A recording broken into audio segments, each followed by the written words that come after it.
Welcome to ராஹோ. நானும் இன்றைக்கி இந்த வீடியோவில் என்ன பார்க்க போகிறோன்னு பார்த்தீங்கன்னா, சஷ்டிக்கு வந்து மொட்டை போட்டு காது குத்தலாம் அப்படின்னு சொல்லிட்டு கிளம்பிட்டோம். எங்கேன்னு பார்த்தீங்கன்னா, எங்கள் குலதெய்வ கோயிலுக்கு தான் போயிருந்தோம். இது வந்து வீடியோ வந்து பார்த்திங்கன்னா ஒரு 2 months பிஃபோர் எடுத்தது. கொஞ்சம் லேட் ஆகிடுச்சு. மாசி சிவராத்திரிக்கு வந்து எப்பயுமே வருஷம் வருஷம் வந்து பார்த்திங்கன்னா, நாங்கள் பங்காளிங்க எல்லோரும் சேர்ந்து குலதெய்வ கோயிலில் போய் சாமி கும்பிட போவோம். எங்கள் குலதெய்வ கோயில் வந்து பார்த்திங்கன்னா ராமநாதபுரம் தேருரிவேலி சேதுமுத்து காளி அப்படின்னு சொல்லிட்டு எங்கள் குலதெய்வ கோயில் இருக்குது. பார்த்திங்கன்னா வருஷத்துக்கு 1 டைம்னாலும் நாங்கள் எங்கள் குலதெய்வ கோயிலுக்கு போயிடுவோம். அது வந்து பார்த்திங்கன்னா பங்காளிங்க எல்லாம் சேர்ந்து போகிறது இன்னும் ரொம்ப நல்லது. நீங்கள் உங்கள் குலதெய்வ கோயில் வந்து பக்கத்துலேயே இருக்குது அப்படின்னா நீங்கள் வந்து அமாவாசை பௌர்ணமிக்கு போய் விளக்கு போட்டுட்டு வாங்க. இல்லை அப்படின்னாலும் இயர்லி ஒன்ஸாவது வந்து கண்டிப்பாக வந்து குலதெய்வ கோயிலில் போய் சாமி கும்பிட்டுட்டு வாங்க.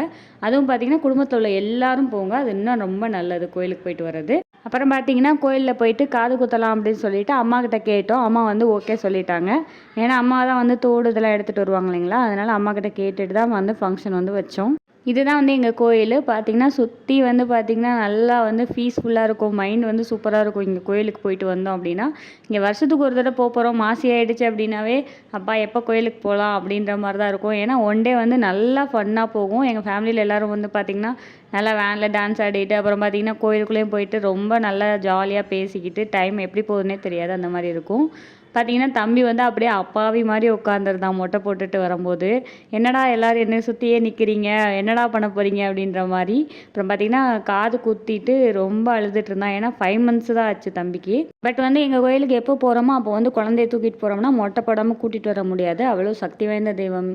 ஸோ அதனால் போயிட்டு சரி மொட்டை தானே போடுறோமே அப்படின்னு சொல்லிட்டு காதும் குத்திட்டு வந்துடலாம் அப்படின்னு சொல்லிட்டு. ஏன்னா பாப்பாங்களுக்கு ஆல்ரெடி வந்து காது குத்தி முடிச்சாச்சு. இப்போ வந்து அதனால் தம்பிக்கும் காது குத்தி முடிச்சாச்சு. தாய் மாமா மடியில் வந்துட்டு உட்காந்து காது குத்தணும் அப்படின்றனால அவன் உட்கார வச்சுருந்தான். பட் என் தம்பியும் கொஞ்சம் பயந்துட்டு தான் இருந்தான். ஸோ அங்கிட்ட அப்பா, எங்கிட்ட பெரியப்பா, எங்கள் அக்கா எல்லோரும் வந்து தம்பி வந்துட்டு பிடிச்சிட்டு இருந்தாங்க. ஏன்னா ரொம்ப கத்த ஆரம்பிச்சிட்டான். சரி அப்படின்னு சொல்லிட்டு இவன் வாயை திறந்து கூட அழுவ மாட்டான். வாயை மூடிட்டே தான் அழுவான். அதோடு எப்படியோ வந்துட்டு ஃபைனலாக வந்து காது குத்தி முடிச்சாச்சு. முடிச்சுட்டு வந்து பார்த்திங்கன்னா கோயிலில் வந்துட்டு பூஜை பண்ணாங்க. பூஜை பண்ணி முடிச்சுட்டு கெடா விருந்து சாப்பிட்டுட்டு அப்படியே வந்துட்டு எல்லோரும் வந்து வீட்டுக்கு கிளம்பிட்டோம். அவ்வளோதான். இது போன்ற வீடியோக்கள் தொடர்ந்து பார்க்க நம்ம சேனலில் சப்ஸ்கிரைப் பண்ணுங்கள். யாரெல்லாம் வந்து குலதெய்வ கோயிலுக்கு வந்துட்டு இயர்லி ஒன்ஸாவது நாங்கள் போவோம் அப்படின்னு சொல்லிட்டு கமெண்ட் பாக்ஸில் கமெண்ட் பண்ணுங்கள். லைக் பண்ணுங்கள், ஷேர் பண்ணுங்கள். தேங்க்யூ.